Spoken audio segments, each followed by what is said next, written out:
Okay, so I have redesigned the distillation tower again, and I know this looks over-engineered. Maybe it is, but there's a good reason why it looks like this. The reason is because right now I am distilling plastidisel. That's what this is here. Now, plastidisel comes out at a super high temperature. So high of a temperature that unless every single pipe going up this long line where the plastiline normally comes out, unless all these are at a super high temperature, none will come over. And I end up using a ton of energy to get any plastidisel to come over. So I basically have to have this valve here, this T, that I can flip on after all the plastiline is out, and that temperature ranges over, and then now the plastidisel wants to come out. But then the issue with that is, it's still super hot coming out, and so if I just have the vapors, plastidisel vapors coming here, they're not going to condense. They're just going to get sucked through the vacuum pump over there.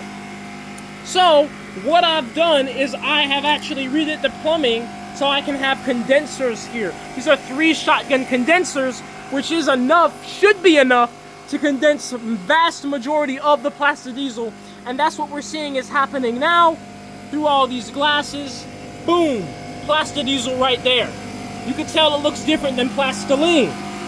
So that's what I've done, and what I have here for the plastiline, when I want to make just plastiline, I'll flip this valve closed, which will cause all the plastiline to have to travel up here. This thing will hit about 100 degrees C or 212 Fahrenheit, the boiling point of water, and then plastiline will come out, go through this 40-foot jacketed coil, shoo, go downhill. It's like a little roller coaster, and then it's going to fall down, just like how the plastidisel is. The only difference is the plastidisel has a much shorter path, and this thing is getting pretty complex.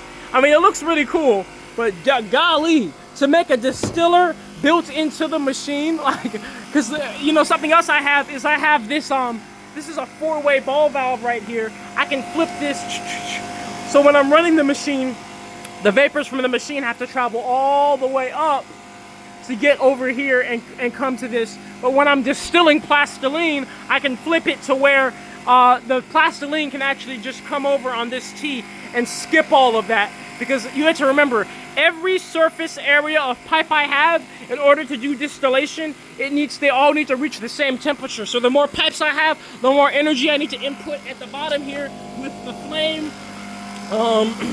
And so we want to save as much energy as possible. Insulation helps with that as well. But when you have shorter systems, you don't need as much insulation or any at all, like in this case. But there we go. Plastidisel, baby.